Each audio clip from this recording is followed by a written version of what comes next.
क्या हमारे लोगों को सरकारी नौकरियां नहीं है?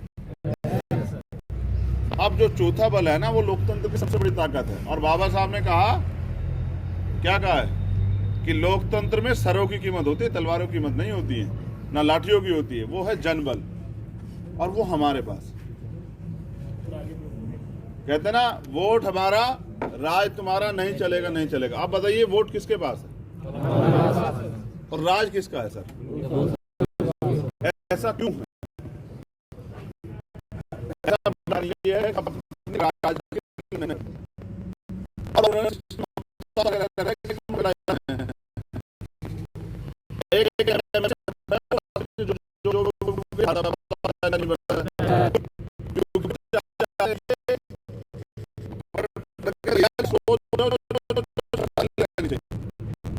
और मैं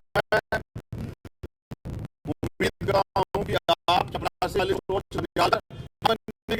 अंदर करें कि हम बाबा साहब अम्बेडकर ने तब कहा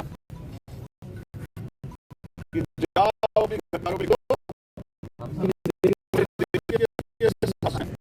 पता है आपको हमारी बाबा साहब ने बात कही तो हमारे पास मकान भी नहीं थे, मगर बाबा साहब जानते थे कि वो काम कर रहे थे अपनी मूवमेंट पे कि इनके लिए मकान भी तैयार हो जाएंगे। लेकिन उन्होंने कहा कि जाओ अपने घर की दीवारों पे लिख दो कि हम इस देश के शासक। आपने लिखा आपने? छोड़िए शासक, छोड़िए, अगर अपने दिमाग पे यहाँ कोई कि मुझे काम करना है तो मैं गारंटी देता हूँ, अगर वो उसके लिए इतनी मेहनत करे तो कोई दुनिया कोई ताकत से कामयाब नहीं हो सकती। मैं आपसे और अब आप खत्म करने का काम कर रहे हैं। आपका लक्ष्य होना चाहिए संविधान की सुरक्षा, और संविधान की सुरक्षा सड़क पर रह के नहीं होगी। अब संविधान की सुरक्षा होगी सदन में रह के। क्या आप नहीं चाहते कि आपकी सरकार है?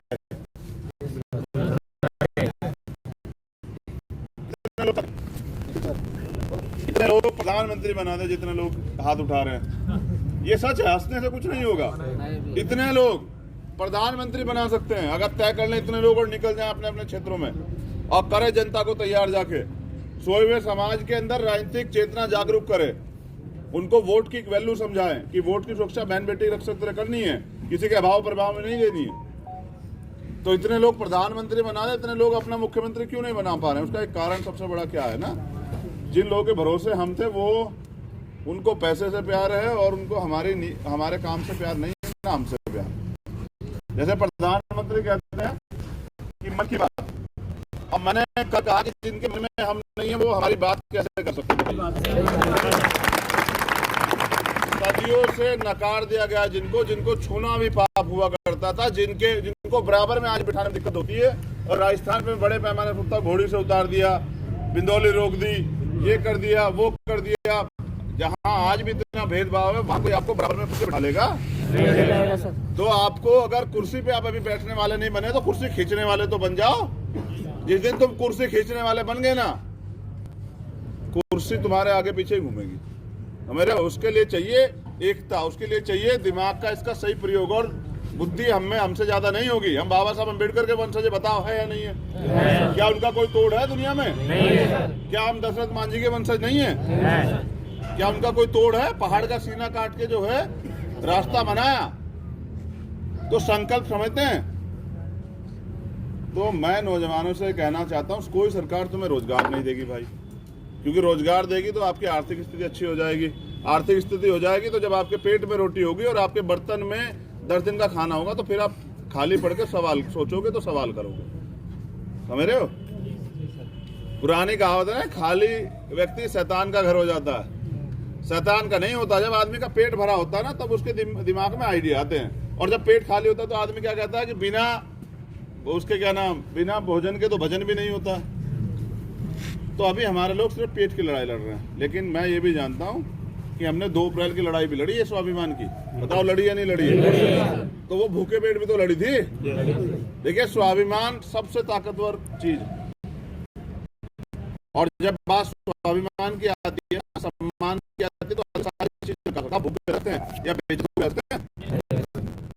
तो अभी तो बेइज्जती हो गई है ना भाई, हमारी सारी चीज पे बैठा हुआ है, हमारे हर अधिकार की जोड़ने रख लिए हैं। हमारी बहन बेटियों पर रोज अत्याचार होता है। आप भूल रहे हैं हाथरस, उन्नाव, चूरू, थाना गाजी, एनसीआरपी का आंकड़ा देखा राजस्थान में आपने?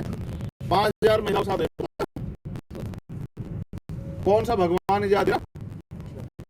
ये सरकार देती है इजाजत कि इनको इतना सताओ कि इनके समाज में हमारी बात नहीं बनी हुई है। और मैं बताना चाहता हूँ कि हमारी औकात नहीं है कि उस कुर्सी को खींच के और इतनी गिरा के इतनी जोर से लात मारेंगे कि याद आ जाएगा कि हम कौन है। समझ रहे हो नहीं समझ रहे हो? देखो जान लो, जनता मालिक होती है लोकतंत्र में, और वोट आपके पास है। जितने लोग यहाँ बैठे हैं ना, कितना समय बाकी है यहाँ चुनाव में? 2.5 साल है। 2.5 साल है। अगर एक व्यक्ति 2.5 साल के दिन गिन के एक व्यक्ति को तैयार करेगा ना, तो हर विधानसभा हम जीतेंगे। मैं गारंटी लगाता हूँ आपसे। 2.5 साल में कितने दिन बैठेंगे? कितने दिन बैठेंगे? लगभग 900 के। तो यानी कि एक आदमी 900 लोग जोड़ेगा, समझ रहे हो? और जिसे जोड़ेगा उसे कहना है कि तुझे भी एक आदमी को जोड़ना है। कितने हो जाएंगे? समझ रहे हो? 1800 नहीं होंगे, ये लाखों में चले जाएंगे। ये गुना का क्वेश्चन है। समझ रहे हो नहीं समझ रहे हो? ये मल्टीपल है। आपने 900 जोड़े और 900 ने 900 जोड़े, और फिर उन 900 ने 900 जोड़े। हर व्यक्ति एक व्यक्ति को जोड़ेगा, ठीक है? एक व्यक्ति को एक ही जोड़ना है। तो आप ये देखना कि जब आपका अंतिम परिणाम होगा तो 1 लाख प्लस जो है आपके लोग होंगे हर विधानसभा में। समझ रहे हैं? और एक आखिरी बात कह के मैं अपनी बात को खत्म कर दूं, क्योंकि समस्या ये है कि समय कम है पहुंचना, और फिर वहां से उसके बाद सभा के बाद फ्लाइट लेनी है, सब फंसा हुआ है। मगर जब राजस्थान का समय आएगा ना, मैं 6 महीने राजस्थान में दूंगा पूरे, क्योंकि मुख्यमंत्री बनाना लक्ष्य नहीं है सर, लक्ष्य है प्रधानमंत्री बनाना। क्योंकि बाबा साहब ने कहा ना, पॉलिटिक्स द मास्टर की, सत्ता वो सुनहरी चाबी जो आपके सारे ताले खोल देगी। अब देखिए मैं बताता हूं आपको कि सत्ता होती क्या है। सत्ता में 7 चीजों गारंटी जो है वो कॉन्स्टिट्यूशन देता है। पहली, रोटी, कपड़ा, मकान, चिकित्सा, शिक्षा, सुरक्षा और रोजगार। ये 7 चीजें देती है आपको सरकार। मगर सरकार ये सब चीजें देके आपको कहती है देखो हम कितना अच्छा काम कर रहे हैं। हमारे पैसे से, पता है, हमारे जो टैक्स जो हम देते हैं ना, उससे सरकार चलती है। सरकार कोई अपने घर से लाती है पैसे? नहीं लाती। हमारे लोगों को यही नहीं पता सरकार पैसे कहाँ से लाती है। देखिए आप ये माला खरीद के लाए ना, हाँ, इस पे भी टैक्स है, समझ रहे? और आपने जो चश्मा पहना है, कान में बाली पहनी है, आपने गले में ये नीला रंग का सम्मान पहना है, शर्ट पहनी है, घड़ी पहनी है, सब पे टैक्स लगता है। यहाँ तक कि माचिस पे भी टैक्स लगता है। और छोड़िए, वो जो पानी की बोतल आप हमें पिलाते हैं ना, उस पे भी टैक्स है। उस टैक्स के पैसे सरकार चलती है। पेट्रोल, डीजल, गैस, सब पे टैक्स है। तो यानी कि हमारे पैसे सरकार चलती है, और वही हमारे पैसे को वापस लौटा के हमें कहते हैं देखो हमने कितना बड़ा काम किया आपका। लोकतंत्र इसलिए बना था कि अंतिम व्यक्ति तक सुविधाएं पहुंचे। अब मैं जो बात आपसे ये कह रहा था वो ये है, अगर आपकी सरकार होगी, ये 7 चीजें हर गरीब व्यक्ति को मिलेगी, तो क्या कोई भूख से मरेगा? जब आप सुरक्षा तंत्र लगाओगे तो क्या किसी बहन बेटी पे अत्याचार होगा? नहीं। क्या किसी के सर पे छत नहीं होगी? क्या कोई जो है किसी नौजवान को कोई बेरोजगार रह जाएगा? मैं आपको ये बात इसलिए कह रहा हूँ क्योंकि सरकार ये देती है और ये गारंटी है, लेकिन सरकार इसलिए नहीं देती क्योंकि हमारे लोग सवाल नहीं करते। समझ रहे हैं? तो अगर आप सरकार बन जाते हो तो आपको क्या लगता है खुशहाल समाज नहीं बनेगा? तो वो लोग ये कहते हैं कि अरे नौजवान क्या करेंगे।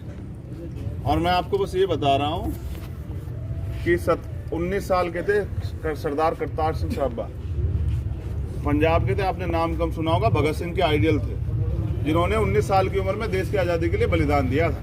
और सरदार भगत सिंह 23 साल के थे।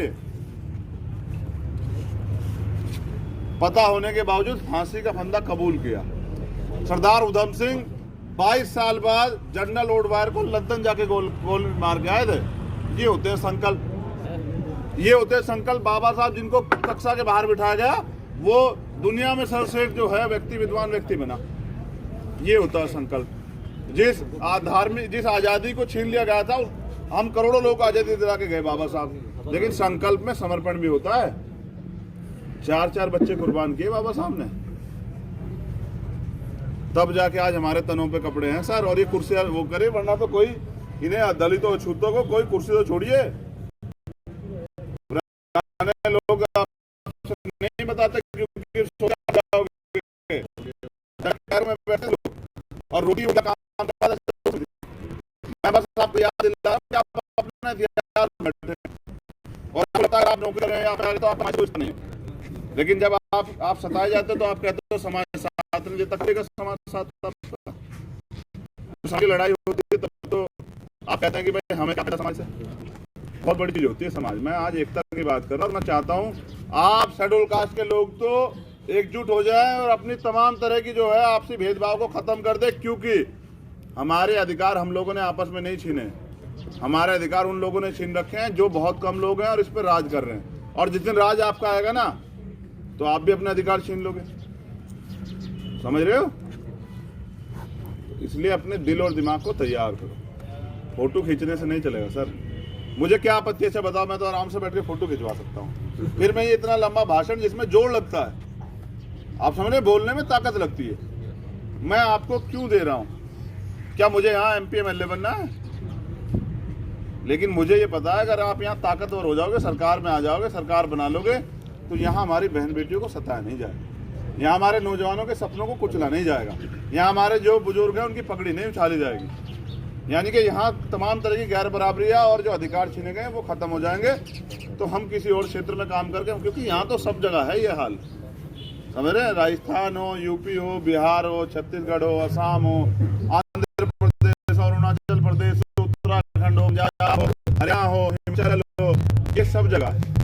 बस हमारे लोग मस्त है उस गाने में गाना बजाता और नाच तक नाचने वाले बने रहेंगे। नचाने वाले कब बनेंगे? दिमाग ठीक है नहीं ठीक है तुम्हारे?